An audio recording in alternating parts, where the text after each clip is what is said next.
అన్నదాత అన్నదాత మీ అన్నదాత చెమటోడ్చి ఆహారాన్నందించే రైతన్నా అనునిత్యం నీ కండదండగా నిలిచే నేస్తం ఎవరన్నా అన్నదాత అన్నదాత మీ అన్నదాత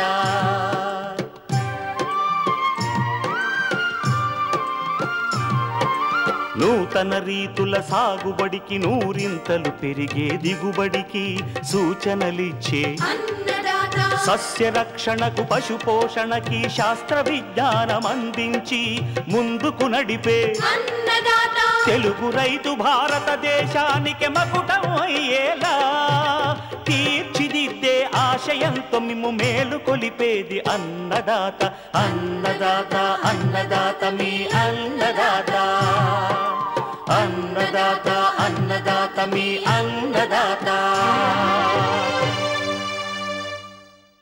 అన్నదాత ప్రేక్షకులకు నమస్కారం. ఈనాటి ముఖ్యాంశాలు: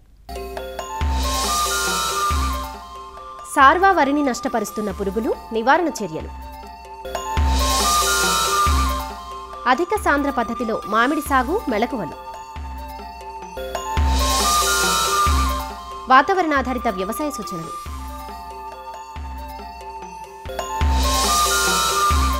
ఇంకా జై కిసాన్ వ్యవసాయ సమాచారం.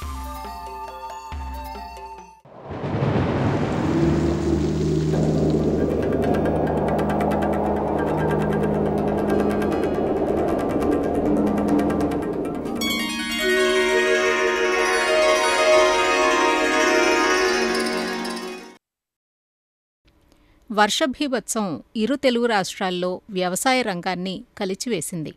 పెద్ద ఎత్తున ఆస్తి నష్టం సంభవించింది. తెలంగాణ రాష్ట్రంలో అధిక విస్తీర్ణంలో సాగవుతున్న వరి, ప్రత్తి, మొక్కజొన్న పైర్లు నీట మునిగాయి. నీరు బయటకు పోయాక తగిన సస్యరక్షణ చర్యలు చేపట్టి పంటలను కాపాడుకోవాలంటూ రైతులకు సూచనలిస్తున్నారు వరంగల్ ప్రాంతీయ పరిశోధనా స్థానం సహసంచాలకులు డాక్టర్ ఉమారెడ్డి. ఈ మధ్య తెలంగాణ మండలం లోపల అంటే 10 జిల్లాలు వరంగల్, హనంకొండ, మహబూబాబాద్, అదేవిధంగా భద్రాద్రి కొత్తగూడెం, ఖమ్మం, సంగారెడ్డి, సిద్దిపేట్, మెదక్, ములుగు, భూపాల్పల్లి ఈ 10 జిల్లాలలో కూడా ఇప్పటి వరకు సాధారణంగా 669.8 మిల్లీమీటర్ల వర్షపాతం కురవాల్సి ఉండే, కానీ మనకు 914.7 mm వర్షపాతం కురిసింది. అంటే సుమారు 36.6% వర్షం చాలా ఎక్కువగా కురవడం జరిగింది. గత 2 రోజులలో ముఖ్యంగా కొన్ని ప్రాంతాల్లో, ఉదాహరణకు మహబూబాబాద్ లాంటి ప్రాంతాల లోపల 1.5 రోజులోనే దాదాపు 45 సెంటీమీటర్లు, మదిరలో కూడా ఇలాంటి భారీ వర్షాలు కురవడం చేత చాలా ప్రాంతాల లోపల, ముఖ్యంగా లోతట్టు ప్రాంతాల లోపల చాలా నీరు నిల్వ ఉండి ప్రధానంగా ఇటు వరి పొలాలు, పత్తి చేలల్లో, మొక్కజొన్న ఈ మూడిట్లలో కూడా పెద్ద ఎత్తున నష్టం జరగడం జరిగింది. వరి పొలాలు అన్నీ కూడా ప్రస్తుతానికి దుబ్బు కట్టేటువంటి దశలో ఉన్నాయి. చాలా ప్రాంతాల లోపల నీరు నిల్వ ఉండడం చేత రైతులకు మనం చెప్తున్నది ఏంటంటే, ఏమాత్రం అవకాశం ఉన్నా కూడా వరి పొలాలలో ఉన్నటువంటి నీరును కూడా తీసేస్తే మంచిది. 1-2 రోజులు వర్షాలు తగ్గిన తర్వాత తదుపరి చర్యలు అంటే ముఖ్యంగా ఇలాంటి వాతావరణ పరిస్థితులు ఉన్నప్పుడు ముఖ్యంగా బ్యాక్టీరియా ఎండు తెగులు కానీ, అగ్గి తెగులు కానీ, కాండం కుళ్ళు కానీ ఇలాంటివి వచ్చే అవకాశం ఉంది. కాబట్టి ఆ సమయం లోపల బ్యాక్టీరియా ఎండు తెగుల కొరకైతే ప్లాంటోమైసిన్, అగ్గి తెగులు కొరకైతే ట్రైసైక్లోజోల్, కాండం కుళ్ళు కొరకైతే M45 కార్బండిజం లాంటి మందులను ఇప్పుడు కాదు, కొంచెం వర్షాలు తరిచిన తర్వాత పిచికారి చేసుకుంటే మంచిది. భూమిలో ఉన్నటువంటి పోషకాలు, వేసిన ఎరువులు కూడా చాలా కొట్టుకపోతాయి. కాబట్టి పైపాటుగా యూరియా లాంటి 25-30 కిలోలు, ఒకవేళ బ్యాక్టీరియా ఎండు తెగులు లాంటి తెగులు వచ్చినట్లయితే వాటిని కంట్రోల్ చేసిన తర్వాత పైపాటుగా యూరియా ఇట్లాంటివి వేసుకుంటే మంచిది. కానీ ప్రస్తుతం మాత్రం ఎలాంటి సస్యరక్షణ చర్యలు చేపట్టకుండా ఉండడం మంచిది. అదేవిధంగా పత్తి లాంటివి కూడా ముఖ్యంగా నల్లరేగడి భూమి లోపల నీళ్లు బాగా నిల్వ ఉండడం చేత ముఖ్యంగా ఎండు తెగులు, ఆకుమచ్చ లాంటివి వచ్చే అవకాశం ఉంది. కాబట్టి వర్షాలు తగ్గిన తర్వాత అప్పుడు ఇటు ఎండు తెగులు కొరకైతే కాపరాక్సీ క్లోరైడ్, ఆకుమచ్చ కొరకైతే M45 కార్బండిజం లాంటి శిలీంద్రనాశులను పిచికారి చేసుకుంటే మంచిది.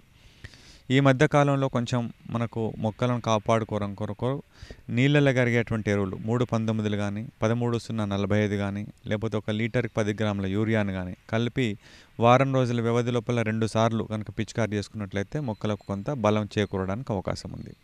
అదేవిధంగా మొక్కజొన్న కూడా అంటే చాలా ప్రాంతాల లోపల మోకాలెత్తు నుంచి జల్లు కట్టేటువంటి దశలో ఉంది. సో దానికి కూడా మనకు ఈ బ్యాక్టీరియా షీత్ బ్లైట్ వచ్చేటువంటి అవకాశం ఉంది కాబట్టి దానికి కూడా మనకు ఈ ప్లాంటోమైసిన్, కాపర్ ఆక్సిక్లోరైడ్ లాంటి శిలీంద్రనాశనం మనం తర్వాత పిచికారీ చేసుకోవచ్చు. సో దాంట్లో కూడా మనకు పోషకాల లభ్యత కొరత వచ్చే అవకాశం ఉంది కాబట్టి నీళ్ళల్లో కరిగేటువంటి ఎరువులు 319 కానీ 13-0-45 ఇలాంటి నీళ్ళల్లో కరిగే ఎరువులను పిచికారీ చేసుకుంటే మంచిది. సో కాబట్టి రైతులు ప్రస్తుతం ఉన్నటువంటి వాతావరణ పరిస్థితులలో మొదటగా వాళ్ళ ప్రాణాలు, ఆస్తి నష్టం ఇవి జరగకుండా చూసుకోవాలి. ఏమాత్రం అవకాశం కూడా నీళ్లు నిల్వకుండా చూసుకోవాలి. ఒకసారి వానలు వెలిసిన తర్వాత మాత్రమే ఈ శిలీంధ్రాలు, ఈ పోషకాలకు సంబంధించినటువంటి సమస్యలు వచ్చే నేపథ్యం లోపల వాటికి సంబంధించిన సస్యరక్షణ చేపట్టినట్టయితే మనకు పంట నష్టం జరగకుండా ఉండేందుకు అవకాశం ఉంది.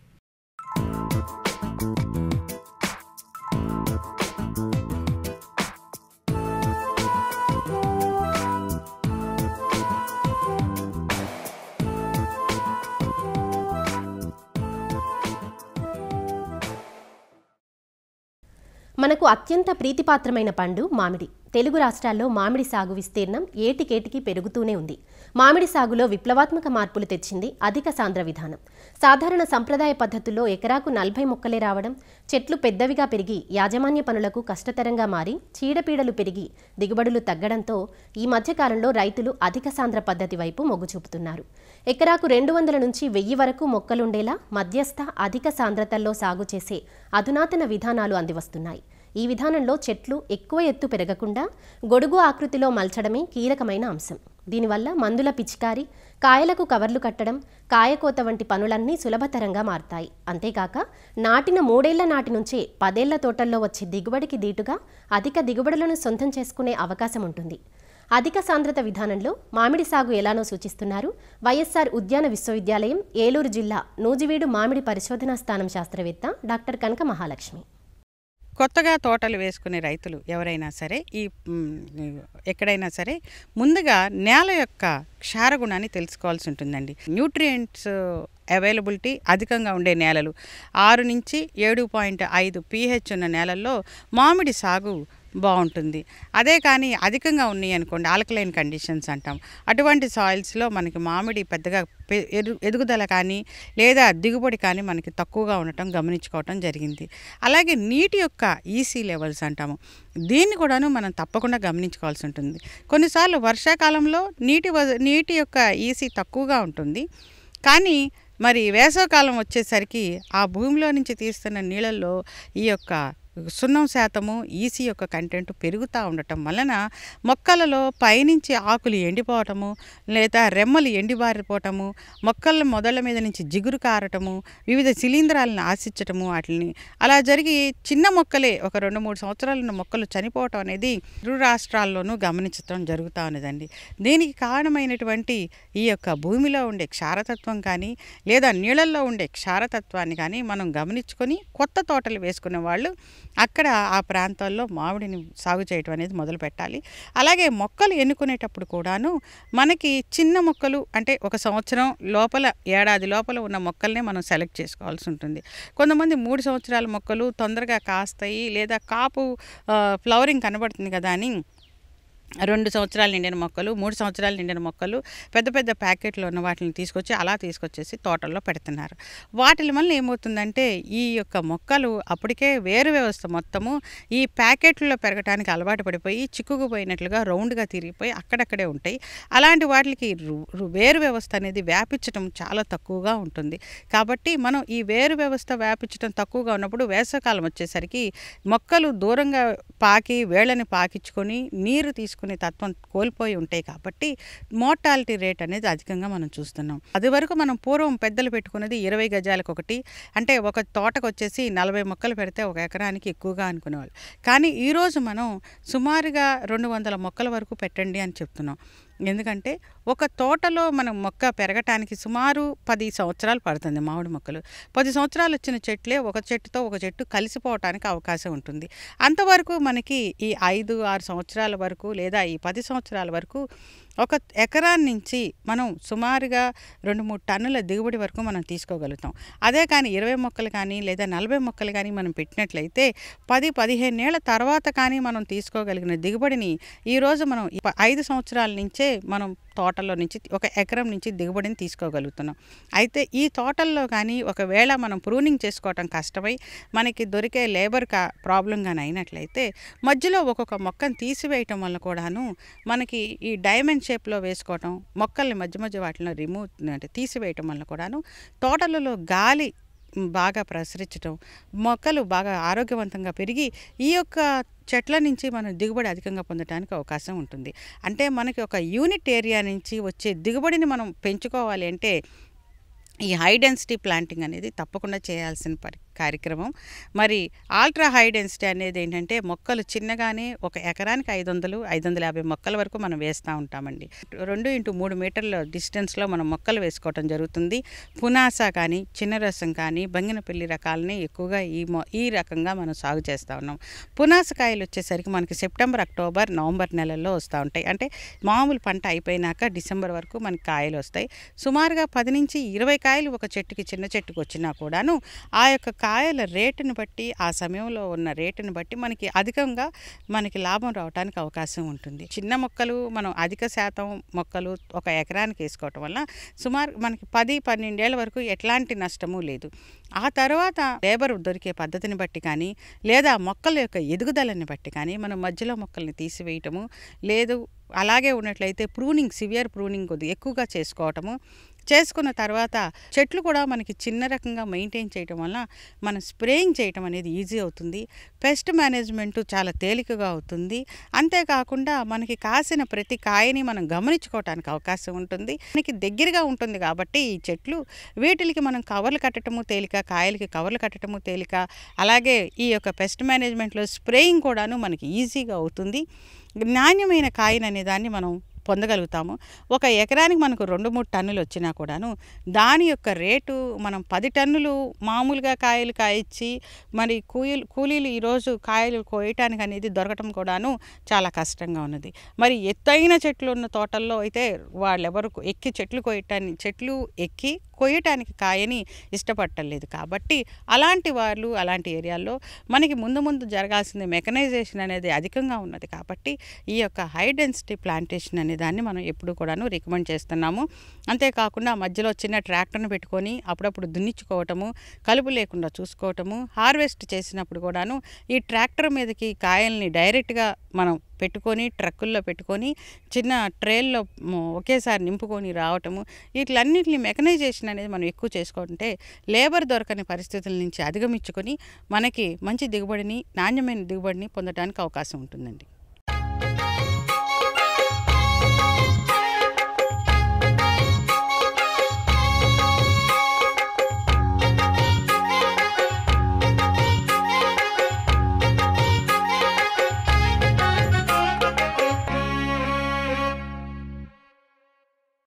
ప్రస్తుతం ఇరు తెలుగు రాష్ట్రాల్లో సాగు చేస్తున్న వరి పైరు చాలా చోట్ల దుబ్బు దశలో ఉండగా ఆలస్యంగా వేసుకున్న ప్రాంతాల్లో నాటు దశలో ఉంది. ప్రస్తుతం ఉన్న వాతావరణ పరిస్థితుల్లో ఈ దశలో వరిని పలు రకాల చీడపీడలు ఆశించి నష్టం చేస్తున్నాయి.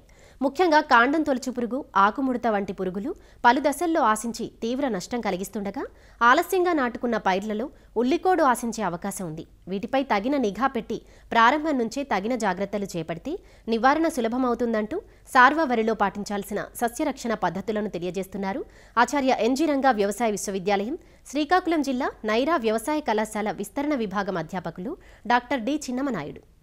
ఖరీఫ్ పంట కాలంలో వరి ప్రధానమైనటువంటి పంట. అయితే అంతా కూడా చూసుకుంటే పిలక పెట్టే దశ లేదు ఎక్కువ దుబ్బు కట్టే దశలోనే వరి పంట ఉందని మరి చెప్పుకోవచ్చు. మరి ఈ సమయంలోనే కాండం తొలిచే పురుగు అని అంటారు, దీన్నే రైతులు పీక పురుగు అని చెప్పేసి కూడా పిలుస్తుంటారు. ఇది ఈ దుబ్బు కట్టే దశలో వస్తుంది. మరి ఈ పురుగు వచ్చేటప్పుడు ఏంటంటే మనకి దుబ్బులో ఉన్నటువంటి మధ్యలో ఉన్నటువంటి పిలక ఎండిపోతుంది. ఆ ఎండిపోయిన పిలక కనుక మనం చేత్తో ఇలాగ పీకితే కనుక సులువుగా ఊడి బయటకు వస్తుంది. మరి దీనికి నివారణ కోసం వెళ్ళేటప్పుడు 5% దుబ్బులు గనక ఈ పీక పురుగు దాడిన పడిన కానీ, లేదంటే చదరపు మీటర్కి ఒక తల్లి రెక్కల పురుగు గనక మనకి కనిపించినప్పుడు కానీ మనం ఈ కాండం తొలిచే పురుగు ఉధృతి ఎక్కువగా ఉందని మనం గమనించుకోవాల్సిన అవసరం ఉంటుంది. మరి దీని నివారణ కోసం ఏంటంటే, ఒకటి, రైతులు ఎక్కువ నత్రజని ఎరువులు ఎక్కువగా వాడకూడదు, మితిమీరి వాడకూడదు. ఎక్కడైతే సిఫార్సు చేస్తున్నారో తొలి దశలోని, అదేవిధంగా పైపాటుగా వేసే నత్రజని ఎరువులు వేస్తూ దానితో పాటుగా ఈ పొటాష్కి సంబంధించిన ఎరువులు కూడా సమతూకంలో వేయాల్సిన అవసరం ఉంటుంది. కార్టాఫ్ హైడ్రోక్లోరైడ్ గుళికలు ఎకరానికి 8 కిలోలు, లేదంటే కనుక ఈ ఫెటేరా క్లోరెంట్రా నిలిప్రోలిన్ అని జరుగుతుంది, అదైతే 4 కిలోలు పల్చగా నీరు పెట్టి కనుక వేసుకుంటే చాలా వరకు కాండం తుల్చే పురుగు అనేది చాలా వరకు ఉధృతి తగ్గిపోతుంది. ఒకవేళ పిలక పెట్టే దశలో మధ్యపేక ఎండిపోతుంటే మనం కార్టాఫ్ హైడ్రోక్లోరైడ్ అయినటువంటి ఈ మందుని 2 గ్రాములు 1 లీటర్ నీటికి చెప్పున కలిపి మరి పిచికారి చేసుకోవాల్సిన అవసరం ఉంటుంది. రైతులు ఎవరైతే ఈ దుబ్బు కట్టే దశలో కనుక ఈ కాండం తుల్చే పురుగు సరైనటువంటి నివారణ చర్యలు చేపట్టకపోతే వారికి మళ్ళా వెన్ను వచ్చేటువంటి దశలో కాండం తొలిచే పురుగు, పీక పురుగు వస్తుంది. మరి ఆ సమయంలో చూస్తే కనుక వెన్నులు ఏవైతే ఉంటాయో వెన్నులు ఆరిపోవటం ఉంటుంది. తెల్ల కంకి అంటే చొప్ప కంకిలు ఎక్కువగా వచ్చేటువంటి ఆస్కారం ఉంటుంది. అక్కడ కూడా వెన్ను పీకితే త్వరగా వస్తుంది. కాబట్టి రైతులు ఈ కాండం తొలిచే పురుగును పిలక పెట్టే దశ, దుబ్బు చేటే దశలో కనుక సరైన నివారణ చర్యలు కనుక చేపడితే మరి వెన్ను వచ్చే దశలో ఆ ఉధృతి అనేది చాలా వరకు తగ్గడానికి ఆస్కారం ఉంటుంది. కాబట్టి మరి ఆ విధంగా నివారణ చర్యలు తీసుకోవాలి. అదేవిధంగా ఈ దుబ్బు కట్టే దశలో మనకు వచ్చేటువంటి ఇంకొక ప్రధానమైనటువంటి పురుగు ఏంటంటే ఆకుముడత. గొంగళి పురుగు ఏం చేస్తుందంటే ఆకు రెండింటిని కూడా, ఒక దుబ్బులో ఉన్న 2 ఆకులు కానీ లేదా పక్క దుబ్బులో ఉన్నటువంటి 2 ఆకుల్ని ముడతలుగా పెట్టి ఆ ముడతల్లో పచ్చ ఈ గొంగళ పురుగు ఉంటుంది. ఈ లోపల ఉన్నట్టు గొంగళ పురుగు గోకు తినడం వల్ల మనం చూస్తే ఆకుల మీద తెల్లగా గీకినట్టు లక్షణాలు కనిపిస్తాయి. ఇవి కూడా మనకి ఏంటంటే ఒక దుబ్బుకి ఒక గొంగళ పురుగు కనిపించినా కానీ లేదా 5% దుబ్బులు ఈ ఆకుముడత లక్షణాలు కనిపించినప్పుడు కానీ మనం నివారణ చర్యలు చేపట్టాల్సిన అవసరం ఉంటుంది. దీనికి కూడా మనకి ఈ కార్టాఫ్ హైడ్రోక్లోరైడ్ ముందుగా కాండం తుల్చే పురుగు ఏవైతే మనం చెప్పుకున్నామో అప్పుడు కనుక గుళికలు వేసుకుంటే ఈ పీక పురుగుతో పాటుగా మనకు ఆకుముడతను కూడా కొంతవరకు ఉధృతి తగ్గించే అవకాశం ఉంటుంది. దుబ్బులో ఈ తెల్లగా గీకేసినట్టు ఉన్నటువంటి లక్షణాలు కనిపిస్తే దీనికి కూడా కార్టాఫ్ హైడ్రోక్లోరైడ్ 2 గ్రాములు 1 లీటర్ నీటికి చెప్పున కలిపి పిచికారి చేయడం కానీ, లేదా క్లోరిఫైరిఫాస్ అనేటువంటి మందును 2.5 మిల్లీలీటర్లు 1 లీటర్ నీటికి, అదేవిధంగా ఉధృతి ఎక్కువగా ఉంటే కనుక ప్రొఫెనోఫాస్ అనేటువంటి మందును 2 మిల్లీలీటర్లు 1 లీటర్ నీటికి చెప్పున కలిపి కనుక పిచికారి చేసుకుంటే మనకి ఆకుముడత కూడా సమర్థవంతంగా నివారించడానికి ఆస్కారం ఉంటుంది. ఏ పొలంలో అయితే నీరు ఎక్కువ నిలబడిపోవడం కానీ, నేడు ఉండేటువంటి ప్రాంతాలు, అదే నత్రజని ఎక్కువగా వేసిన ప్రాంతాల్లోనే ఈ ఆకుముడత సమస్య ఎక్కువగా వస్తుంది. కాబట్టి రైతు సోదరులు ఆ లక్షణాలని మొదట్లోనే గమనించుకొని మనం కనుక నివారణ చర్యలు చేపడితే ఆకుముడతను కూడా సమర్థవంతంగా నివారించుకోవచ్చు.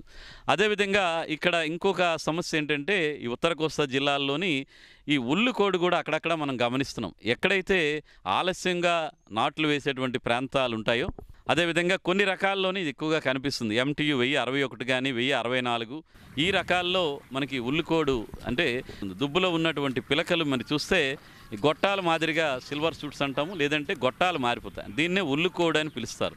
ఇలా గొట్టాలుగా మారిన పిలకల నుంచి ఎట్టి పరిస్థితులు కూడా వెన్నులు రావడం అనేది ఉండదు. కాబట్టి ఉల్లుకోడు వస్తే దిగుబడి మీద ప్రభావం ఎక్కువగా ఉంటుంది.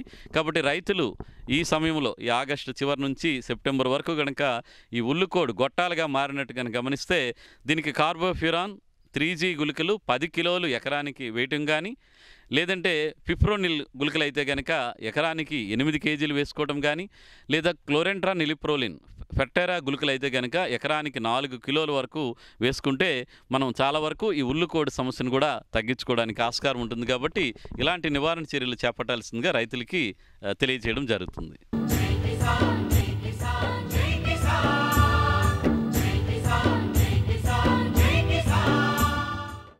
వ్యవసాయ సమాచారం ఇప్పుడు జై కిసాన్లో చూద్దాం. సంప్రదాయ పంటల సాగుకు భిన్నంగా నూతన పంటల సాగుకు మొగ్గుతున్నారు తెలుగు రాష్ట్రాల రైతులు. ఇందులో భాగంగానే గత 4-5 డ్రాగన్ పంట తెలుగు రాష్ట్రాల్లో విస్తరిస్తోంది. అవకాశం ఉన్న రైతులు తమ విస్తీర్ణానికి తగ్గట్లుగా పంటను సాగు చేస్తున్నారు. అలా తెలంగాణలోని నిజామాబాద్ జిల్లా ఆర్మూర్కు చెందిన రైతు దశరథ్ రెడ్డి తనకున్న వ్యవసాయ భూమిలో డ్రాగన్ ఫ్రూట్ సాగు చేపట్టాడు. 2 ఎకరాలకు గాను 4000 మొక్కలను ఒక్కో మొక్క 70 రూపాయల చొప్పున తెచ్చి నాటుకున్నాడు. గత ఏడాది మొదటి పంట తీసుకున్నాడు. ప్రస్తుతం ఇది 2వ పంట. ఆరంభపు పెట్టుబడి అధికమైన దీర్ఘకాలం ఫలసాయం అందిస్తుందనే ఉద్దేశంతోనే డ్రాగన్ సాగు ఎంచుకున్నట్లు రైతు చెబుతున్నాడు. రైతే రాజు కావాలంటే భిన్న ఆలోచనలతో పంటలను సాగు చేయాలి. అదే ఆలోచనతో ముందుకెళ్తున్నాడు నిజామాబాద్ జిల్లా ఆర్మూరుకి చెందిన రైతు దశరథ రెడ్డి. తక్కువగా సాగునీరు ఉన్నప్పటికీ తనకున్న 2 ఎకరాల పొలంలో డ్రాగన్ ఫ్రూట్ పండిస్తూ అధిక లాభాలు ఆర్జిస్తున్నాడు. ఈ డ్రాగన్ ఫ్రూట్కు సంబంధించిన సాగు విధానం గురించి మరిన్ని విషయాలు మాట్లాడడానికి మనతో పాటు ఆ రైతు ఉన్నాడు. ఆయన అడిగి మరిన్ని వివరాలు తెలుసుకుందాం. చెప్పండి, ఈ ప్రాంతంలో ముఖ్యంగా వరి మొక్కజొన్న పండిస్తుంటారు, అయినప్పటికీ మీరు డ్రాగన్ ఫ్రూటే పండించడానికి కారణం ఏంటి? అందరు మొక్కజొన్నకి వెళ్ళిపోతున్నారు, పసుపుకి వెళ్ళిపోతున్నారు, వరికి వెళ్ళిపోతున్నారు. దానివల్ల నష్టాల బాటలో రైతులు పడుతున్నారు. అయితే కరోనా టైంలో నేను 21లో యూట్యూబ్లో చూసిన తర్వాత ఒక 1 ఇయర్ సర్వే చేసిన. సంగారెడ్డి పోయినా, ఇటు బాసర పోయినా, ఇవన్నీ చూసి వచ్చిన తర్వాత ప్రాక్టికల్గా తెలుసుకున్న తర్వాతనే ఈ పూలు సొంతం మోపించిన. ఎకరాన 500 పూలు పడతాయి సార్ ఇవి. అయితే ఒక సంవత్సరం కష్టపడితే మనకు 20 సంవత్సరాలు మనం బెనిఫిట్ తీసుకోవచ్చు. దీంట్లో అధిక లాభాలు ఉన్నాయి. దీంట్లో ఖర్చు ఏం లేదు, ఒక కలుపు తీసుకుంటే సరిపోతుంది. సంవత్సరంకి ఒకసారి ఎరువులు వేసుకోవాలి. 2 ఎకరాలకు 4000 మొక్కలు సార్. నేను జగిత్యాల నుంచి ఒక 2000-3000 తీసుకున్నా, సంగారెడ్డి నుంచి ఒక 1000 తీసుకున్నా. అయితే 70 రూపాయలకు ఒకటి ఇచ్చిన వాళ్ళు పెట్టి డ్రిప్ ఇచ్చిన. డ్రిప్ కిందికి వెళ్ళిస్తే ఇబ్బంది అవుతుందని చెప్పేసి పైనుంచి ఇచ్చిన. పైనుంచి ఎందుకంటే నేను వీడర్ తీసుకొచ్చిన, పవర్ వీడర్. అయితే మనం ఇట్లా కల్టివేటర్ చేస్తాం కదా, రొటివేటర్ కొడతాం కదా, ఇట్లా కొట్టాలంటే ఇబ్బంది అవుతుంది. అందుకనే పైనుంచి చేసిన. ఫస్ట్ ఏమో ఒక 2-3 క్వింటాలు ఇచ్చింది మనకు. సెకండ్ ఇయర్ 1 టన్ వచ్చింది. ఇప్పుడు 7 టన్నుల వరకు దిగుబడి వచ్చే అవకాశాలు ఉన్నాయి. ఎరువు పోసిన తర్వాత టైకోడర్మా సుడమనసు డ్రిప్ ద్వారా ఇవ్వాలి. అదేంటంటే గుల్ల వస్తుంది. దాని తర్వాత 19 ఇచ్చారు. తర్వాత 13-045 ఇవ్వాలి, మళ్ళీ ఒక 4 రోజులు అయ్యి. ఆ తర్వాత 0050. ఆ తర్వాత లాస్ట్ కాయ 4 రోజులు అయితే తెంపుతున్నాగా బోరన్ ఇస్తాం సార్. రిటైల్లో 150 రూపాయలు అమ్ముతున్నాం మేము. మా ఇంటి దగ్గరనే 2 బాక్సులు పోతాయి డైలీ. ఒక్కసారి క్రాప్ వచ్చినప్పుడు మనకు ఇబ్బంది అవుతుంది కాబట్టి ట్రాన్స్పోర్ట్ ఇస్తున్నాం. జగిత్యాల, కరీంనగర్ సుమారు 100-110 రూపాయల కాడికి హోల్సేల్ ఇచ్చేస్తున్నాం. ఎకరన్నా 6 లక్షల పెట్టుబడి సార్. నాకు సంవత్సరం దిగుబడి ఎక్కువ పెరుగుతుంది సార్. ఇది నెక్స్ట్ ఇయర్ నాకు 10-15 టన్నుల వరకు వెళ్తుంది. ఎందుకంటే 2 ఎకరాలు కాబట్టి 4th ఇయర్స్ రన్నింగ్లో వెళ్తుంది కాబట్టి మనకు అధిక దిగుబడి వస్తుంది నెక్స్ట్ ఇయర్. డ్రాగన్ ఫ్రూట్స్కి ఎలాంటి రోగాలు రావు సార్. ఫస్ట్ పెంచేటప్పుడు కొంత ఫంగస్ సైడ్ వస్తుంది, దానికి సాగు కొట్టయితే సరిపోతుంది. డ్రిప్లో కలిపి మందులు ఇస్తాం పంట క్రాప్కి. పూల విధానంలో నేను వేసిన పర్వాలేదు వేసిన. నేను ఇంకో 1/2 ఎకర్ పెట్టేది ఉంది. టెల్లిస్ విధానము అంటే అటు 3 వైర్లు ఇటు 3 వైర్లు 4 mm పెట్టేసి ఇది 4 మొక్కలు వస్తున్నాయి సార్. ఒక పూలకి 2000 మొక్కలు ఎకరాన. అది పూలకి 8 మొక్కలు పెట్టుకుంటే మనకు డబుల్ దిగుబడి వస్తుంది. ఫ్యూచర్లో 50 రూపాయల కిలో అయినా కానీ హోల్సేల్లో మనకి ఇబ్బంది ఏం లేదు. కరీంనగర్ జిల్లా రామడుగు మండలం లక్ష్మీపూర్ గ్రామానికి చెందిన రైతు రామచంద్రారెడ్డి సైతం డ్రాగన్ పంట సాగు దిశగా మళ్లాడు. 2018 నుంచి తెలుపు, ఎరుపు రకాలను సాగు చేస్తున్న ఈ రైతుకు ఆస్ట్రేలియన్ పసుపు రకం సాగు చేయాలనే ఆలోచన వచ్చింది. దీంతో ఆస్ట్రేలియా రకం పసుపు రంగు డ్రాగన్ మొక్కలను గుజరాత్ రాష్ట్రం నుంచి తెచ్చుకుని సాగు చేశాడు. ప్రస్తుతం పంట సాగు చేసి 2 సంవత్సరాలవుతోందని, కాయ నాణ్యత, దిగుబడి బాగుందని రైతు చెబుతున్నాడు. సాధారణ డ్రాగన్ రకాలతో పోల్చితే ఈ పసుపు రంగు డ్రాగన్కు కొంత డిమాండ్ అధికంగా ఉన్నట్లు రైతు చెబుతున్నాడు. నేను 2018 సంవత్సరం నుంచి డ్రాగన్ ఫ్రూట్ సాగు అనేది చేస్తున్నాను. ఈ ఆస్ట్రేలియన్ ఎల్లో వెరైటీ అనేది చాలా బాగుంది. పోషక విలువలు ఎక్కువ ఉన్నాయి. తర్వాత ఫ్యాన్సీ ఫ్రూటు, అది చూడ్డానికి బాగుంది. తర్వాత టేస్ట్ కూడా మంచి లేత ముంజ ఎట్లా ఉంటుందో, తాటి ముంజలు ఎట్లా ఉంటుందో ఆ టేస్ట్ లాగా ఉందని చెప్పిన తర్వాత నేను దీన్ని గుజరాత్ నుంచి తీసుకొచ్చుకున్నానండి. అక్కడ హైనాల్ నర్సరీ అని 2 years బ్యాక్ తీసుకొచ్చి 100 మొక్కలు తీసుకొచ్చిన. ముందు 100 మొక్కలు తీసుకొచ్చి వాటి వల్ల మళ్ళీ ఇంకా ఎక్కువ మొక్కలు తయారు చేసి దాదాపు ఇప్పుడు ఒక 1500 మొక్కలు నాటిన. దీనికి ముఖ్యంగా ఏంటంటే ఇది సెల్ఫ్ పాలినేట్ కాదండి, హ్యాండ్ పాలినేటెడ్ వెరైటీది. మనము హ్యాండ్ పాలినేషన్ చేసుకుంటే మినిమం 1/2 కిలో అంటే 500 గ్రాములకు తగ్గకుండా ఫ్రూట్ వస్తున్నది. తర్వాత ఈ ఫంగస్ కంట్రోల్ కూడా చాలా బాగున్నది. ఫంగస్ అనేది ఎక్కువ అటాక్ కావట్లేదు. ఎకరాకి దాదాపు ఆవరేజ్లో 7 టన్నుల వరకు దిగుబడి వస్తున్నది ఒక సంవత్సరానికి. మొదటి సంవత్సరం అనేది కొంచెం తక్కువ వస్తుంది. తర్వాత 2వ సంవత్సరం 3వ సంవత్సరం నుంచి మినిమం అంటే మనకు కాలం వెదర్ అనుకూలంగా ఉంటే మినిమం 10 టన్నుల వరకు వస్తుంది.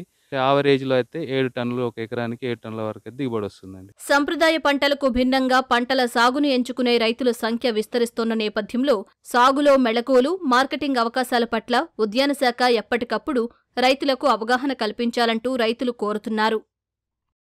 మరిన్ని విభిన్న అంశాలతో రేపటి అన్నదాతలో మళ్ళీ కలుసుకుందాం. అంతవరకు సెలవు. నమస్కారం. అన్నదాతలు తమ సందేహాలు సమస్యలను 1800-425-4085 టోల్ ఫ్రీ నెంబర్లో ఉదయం 10 నుంచి 11 గంటల మధ్య పని దినాలలో సంప్రదించగలరు. ఈ కార్యక్రమాన్ని యూట్యూబ్లో www.youtube.com/annadata-etv లింక్ ద్వారా వీక్షించవచ్చు. అన్నదాత కథనాలు ఈటీవీ విన్ మొబైల్ యాప్లో వీక్షించండి.